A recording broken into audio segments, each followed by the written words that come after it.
So I'm at the University of Toronto, and this fall, the University of Toronto is, for most classes, is going to do dual delivery, right? Whereby there's going, where some instructors are going to lecture live, and a student can also complete the course wherever they are. So there'll be some recording of the lecture. All assignments have to be completable, either, whether you're on campus or anywhere in the world. For our intro courses, right, we're going to be fully online, right? And so because I have a very large fraction of students from both Asia and Europe, which presents quite a lot of difficulties in terms of time zones, I've chosen for my upcoming semester to do 100% asynchronous. And so, the MobLab's assignment feature really is going to fit in quite well, in that I just specify when the assignment is open and students complete it as, when they can. The general, and so what I am going to do is set up a series of modules. And what I've been working with MobLab over the last few months is designing modules, right, that MobLab is already going to have pre-built, right, for their more popular games, right, to enable a complete flow of activities to achieve common learning objectives, right? And so the general idea, right, is that it's going to follow that these modules are going to follow the flow which I just described that I used with my synchronous class, right? There's going to be instructions, perhaps an instruction comprehension quiz. There's going to be games. In this case, the game is going to, all students are going to play against robots, right? Following the game, there's going to be some sort of debrief and some sort of opportunity for the student to reflect. Right? And MobLab, we've already completed at MobLab these modules for supply and demand game, comparative advantage, prisoner's dilemma. We're going to add a few more over the course of the summer, right? And so, as luck would have it, I have here the instructor console. And right now we're in the library. And the first thing to note is here are all the games that MobLab has. And MobLab has identified which of their games are compatible with asynchronous play with this nice little compatible icon. Right? We then go to the modules, right? And we can see, oh, look, right here we have a module with the compatible icon, and it's in blue, suggesting this is an asynchronous module.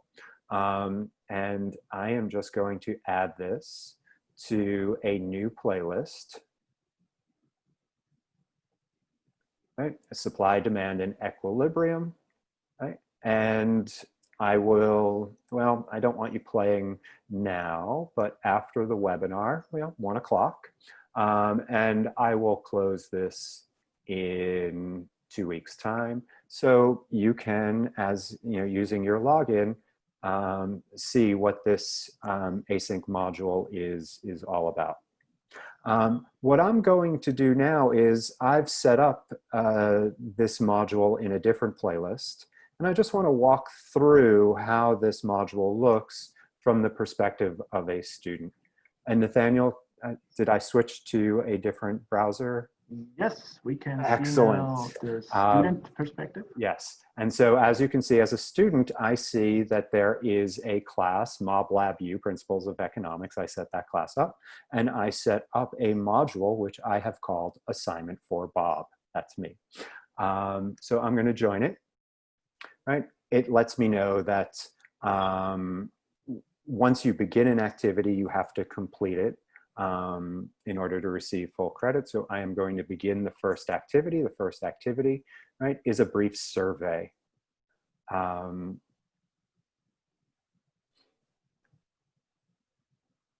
when I click next, right, the first thing that's going to be in this survey is an instruction video, right? And this instruction video, right, is going to, students are going to see exactly how to play this game. Nathaniel, did I remember to put sound on? I was able to hear it, very low Okay. volume. Let's play to Yeah, we Anyway, can so hear it. yep. So that is, you know, there's an instruction video which students will listen to, right? After they listen to the instruction video, right? They then have a question to test their comprehension of the instructions, and we click next. And importantly, if a student inadvertently leaves, right, they're brought back out, and if they, when they rejoin, right, they're brought back to the module, right? And now we can go on to the market game, right? Importantly, with the market game, once they start, they have to finish. And I am a seller, and I am just going to, and I think I've set this for 30 seconds. Oh, it's almost over. A student game would be longer than 10 seconds. But look at that, I'm done with the game, right?